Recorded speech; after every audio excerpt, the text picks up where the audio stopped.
कहानी का नाम आखिरी राज। एक ठंडी और अंधेरी रात थी। शहर के एक छोटे से कोने में एक पुरानी हवेली थी जिसे सभी लोग शैतान की हवेली के नाम से जानते थे। पुरानी कहानियों के मुताबिक उस हवेली में जो भी गया कभी वापस नहीं आया। लोग कहते थे कि उस हवेली में कोई अजीब ताकत थी जो लोगों को अनदेखा बना देती थी। रवि, एक जवान लड़का जो अपने दोस्तों के साथ मजाक मस्ती में रहता था, कभी किसी बात से नहीं डरता था। उसने सुना था कि हवेली के अंदर एक बड़ा खजाना छुपा है।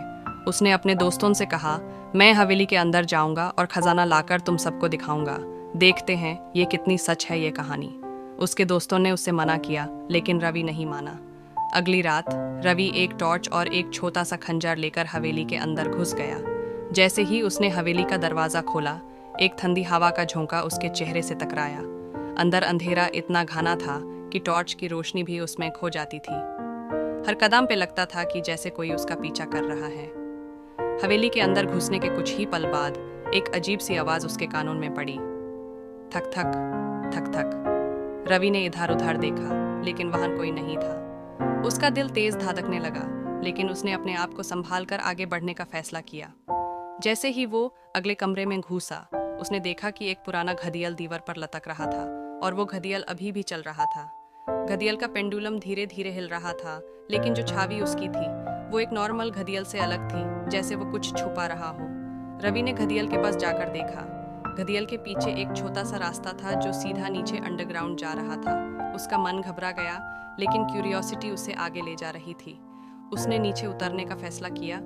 जैसे ही वो नीचे की तरफ बढ़ा, नीचे का रास्ता और भी भयानक होता गया।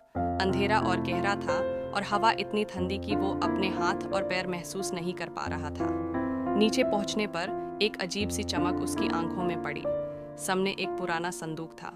रवि ने संदूक को खोला तो उसके अंदर एक पुराना कागज था, एक पुराना नक्शा। लेकिन ये खजाना कहाँ है? रवि ने अपने आप से कहा। नक्शा देखते ही उसे समझ आया कि यह नक्शा सीधा उस हवेली के पीछे की तरफ ले जा रहा था। उसने नक्शा अपनी जेब में रखा और वापस मुड़ने लगा, लेकिन जैसे ही उसने अपना पहला कदम रखा, उसके पीछे से एक भारी सांस की आवाज आई। रवि ने पलट कर देखा। उसके सामने एक आदमी था, लेकिन आदमी की आंखें अजीब तरीके से चमक रही थी, जैसे वो जिंदा होकर भी जिंदा ना हो। आदमी ने धीरे से कहा, यहाँ से जाने का कोई रास्ता नहीं है रवि।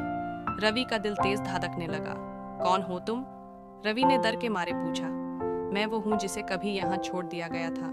तुम भी अब यहीं रहोगे हमेशा के लिए। रवि के पैर थिरक गए। उसने भागना चाहा, लेकिन उसके पैर हिल नहीं रहे थे।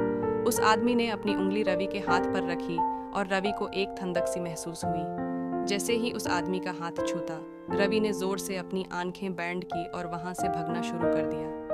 रवि नीचे से सीधा हवेली के दरवाजे की तरफ भाग रहा था। हर कदम पे लगता था कि कोई उसके करीब आ रहा है। जैसे ही वो दरवाजे के पास पहुंचा, दरवाजा अपने आप खुल गया। रवि बाहर निकला, लेकिन कुछ अजीब था।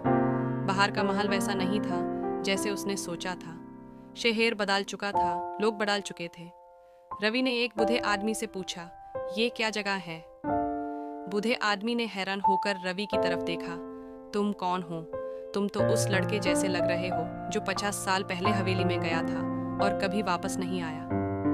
रवि का दिमाग चकराने लगा। 50 साल। उसे समझ आया कि वो सिर्फ एक रात नहीं, 50 सालों तक उस हवेली के अंदर था।